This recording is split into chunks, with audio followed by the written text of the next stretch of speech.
Hi చిన్నోడు, చిన్నమ్మ. ఓ మంచి మాట ఫ్రెండ్స్. నూతి నీళ్ళు, బోరింగ్ నీళ్ళు కూడాని మంచి తెల్లగా ఉంటాయి కదా! కానీ ఆ నీళ్ళు తాగగలుగుతామా ఫ్రెండ్స్ మనం? తాగలేం. మనకొచ్చే కుళా నీళ్ళు అంత తెల్లగా ఉండవు. ప్యూరిఫై చేసి మంచిగా ఇస్తారు. అవే తాగుతాం కదా! అలాగే మన జీవితంలో కూడా ఒక వ్యక్తి మంచి వ్యక్తి ఉంటాడండి.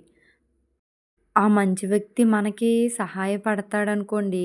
"నాతో స్నేహం చేస్తున్నావెందుకురా? ఆడు మంచోడు కాదని ఎవరైనా చెప్పారనుకోండి, తనకి మంచోడు కాదు. నీకు సహాయపడుతున్నాడు కదా! నీతో మంచిగానే కదా ఉంటున్నాడు. వాళ్ళతో ఏం వాగ్వాదం జరిగిందో వాడికి చెడ్డోడైతే అవ్వుండొచ్చు. నీకు మంచోడే కదా! సపోజ్ నువ్వే చూసుకోవచ్చు. నీ కుటుంబంలోందరికీ నువ్వు మంచోడివవుతావా? అవ్వవు. ఎవరో ఒకరికి చెడ్డోడివవుతావు. ఎవరో ఒకరికి బాగా నచ్చినోడివవుతావు. కదా! నువ్వు మంచోడివి, నువ్వు చెడ్డోడివని జడ్జ్ చేయడానికి ఎవరికీ అధికారం లేదు. ఎందుకంటే, ఇప్పుడు రూ. 10 ఉన్నాయి నీ చేతిలోని. ఆ రూ. 10 ఎవరికైనా ఇచ్చావనుకో వాడుకోరా అని, నువ్వు అంత దేవుడు లేడని అంటాడు. నీ జోబీలో ఒక రూ. 1000 ఉన్నాయనుకో, వాడో రూ. 10 అడిగాడనుకో, నువ్వు లేవురా అన్నావనుకో, నీ అంత చెడ్డోడు లేడు. ఎవ్వరికీ నువ్వు మంచోడవ్వాల్సిన అవసరం లేదు. ఎవ్వడికి నువ్వు చెడ్డోడు అవసరం లేదు. నువ్వు నీకులాగుండు. నీ ధర్మాన్ని నువ్వు పాటించు. అప్పుడు ఆ దేవుడే నీకు సాయం చేస్తాడు. తెల్లగా ఉన్నాయని ఉప్పు నీరు తాగలేము. కొంచెం రంగు మారిందని మంచినీళ్ళు తాగకుండానే ఉండలేము. కానీ ఎప్పుడైనా సరే ఏ స్నేహం చేసినా, ఏ బంధంలోనైనా సరే అబద్ధం, మోసం ఉన్నాయంటే ఆ బంధము, ఆ స్నేహము ఎక్కువ కాలం ఉండదు. అది పతనమైపోతది.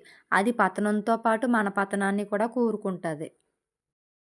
ఎందుకంటే ఎప్పుడైనా ఒక వ్యక్తిని మోసం చేయాలనుకుంటే, ఆ మోసం మనకే జరుగుతది. పక్కన వాళ్ళకెప్పుడూ జరగదు. ఏదో అప్పటికి ఆనందపడతాం అంతే. కానీ ముందుంది ముసళ్ళ పండగ అంటారు కదా! అలాగా దేవుడు మనకే చూపిస్తాడు. ఒకరి మేలు నువ్వు కోరకపోయినా పర్వాలేదు. ఒకరి చెడు ఎట్టి పరిస్థితుల్లో నువ్వు కోరుకోకూడదు. వీలైతే ఒకరికి సాయం చెయ్యి. వీలైతే ఒకరికి అన్నం పెట్టు. దారిన పోయే కుక్కని పిలిచి దానికొక ముద్ద పెట్టు అంతే. నీ దగ్గర అంత లేదనుకో, పక్షులకి నువ్వు తినే అన్నంలోని ఓ పిటుకుడు ముద్దెయ్యి.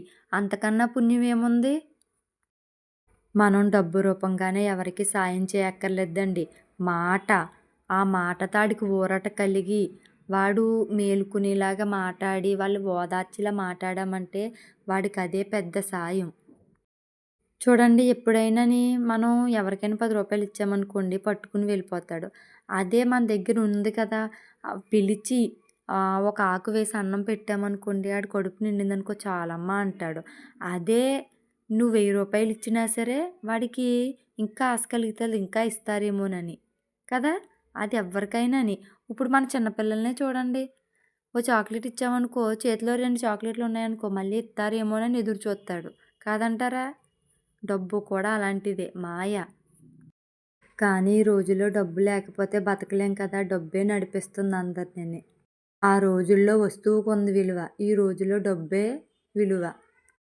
కానీ ఎన్ని ఎలాగున్నా, ఎవరెలా మారినా, మనం ఎప్పుడు ఎలాగున్నామో మంచిగా అలాగే ఉండాలండి.